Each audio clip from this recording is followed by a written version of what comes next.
Hi, பேர் வெங்கடேசன், அப்பா பேர் கணேசன்.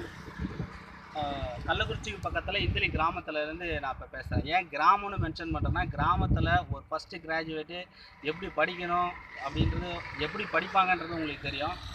அப்படி படித்து நான் இன்றைக்கி வந்து எம்எஸ்சி கம்ப்யூட்டர் சயின்ஸு எம்எட் பண்ணிக்கிறேன். நான் ஒரு மாற்றுத்திறனாளி. கிராமத்தில் வந்து ஒருத்தன் படிக்கிறதே பெரிய விஷயம்னா, ஒரு மாற்றுத்திறனாளி இவ்வளோ தூரம் போயிட்டு படிக்கிறதுன்றது மிகப்பெரிய விஷயம்.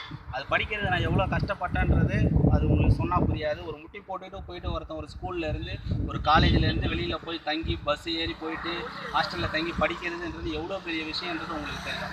அப்படி படித்த படிப்பு வீணு அப்படின்னு தெரியும் போது, வேஸ்ட்டு, அது படித்ததுக்கான வேல்யூ இல்லை அப்படின்னு தெரியும் போது அது எவ்வளோ கஷ்டமாக இருக்குன்றது இப்போ நான் உங்களுக்கு சொல்ல போகிறேன். அதாவது ஃபஸ்ட்டு படிக்கிறதே ரொம்ப கஷ்டமான விஷயம். படிச்சிட்டோம், சரி வேலை தேடுவோம், நம்ம தகுதிக்கேற்ற வேலை தேடுவோம், இல்லை தகுதி இல்லாத வேலை, ஏதோ ஒரு வேலை வேணும். ஏன்னா நம்ம வாழணும்ல, படிச்சிட்டோம், வாழ்கிறதுக்கான பணம் வேணும் அப்படின்னும் போது சரி ஏதோ ஒரு வேலை வேணும் அப்படின்னு சொல்லிட்டு நம்ம போய் வந்து தேடணும். தேடும்போது தனியார் ஸ்கூலு இந்த மாதிரி நான் ஏறாத ஸ்கூல் இல்லை. எங்கள் சுற்று வட்டாரம் ஃபுல்லாக பேர் சொல்ல விரும்பலை, தனியார் நிறுவனங்கள் நிறைய இருக்குது.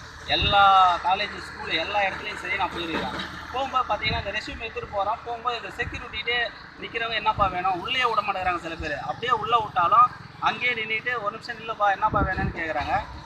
நான் வந்து இது மாதிரி ரெஸ்யூம் கொடுக்க வந்துக்கிறேன் சார் அப்படின்னு சொல்லி, என்ன சப்ஜெக்ட், எம்எஸ்சி கம்ப்யூட்டர் சயின்ஸு அப்படின்னு சொல்லும்போது எம்எஸ்சி கம்ப்யூட்டர் சயின்ஸோட மாற்றுத்திறனாளின்னு அவங்க பார்த்தோன்னா அங்கேயே நிற்க வச்சு, வாட்ச்மேன் அந்த ரெஸ்யூம் வாங்கி வைப்பா, நான் வாங்கிக்கிறேன், இப்போ வேகன்சி இல்லை கூப்பிட்றேன் அப்படின்னு சொல்லிட்டு செக்யூரிட்டி லெவலோடு எங்களை வந்து வெளியே அனுப்பிச்சிட்றாங்கன்றது ரொம்ப வருத்தமான விஷயமா இருக்குது. அதோடு மட்டும் இல்லாமல் சரி வேலை கிடைச்சா போட்டோம் அப்படின்னு சொல்லிட்டு சரி அதை விடுங்க. வாழ்க்கைன்னு வரும்போது திருமணம் வரும்போது எனக்கு ஒரு கல்யாணம் ஆகிடுச்சு. அழகான மனைவி, பேர் சுகந்தி.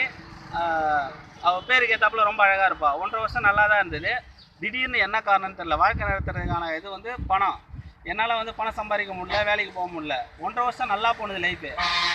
திடீர்னு ஒரு நாள் எனக்கு இந்த மாதிரி வாழ்க்கை பிடிக்கல, அவளால் என்னால் எதுவும் பண்ண முடியல. அவளுக்கு எனக்கு இந்த மாதிரி வாழ்க்கை பிடிக்கல, பணம் பத்தலை, அவளுக்கு தேவையை என்னோட பூர்த்தி செய்ய முடியல. 1.5 வருஷம் கழிச்சு ஒருத்தர் வந்து இந்த மாதிரி வாழ்க்கை பிடிக்கலன்னு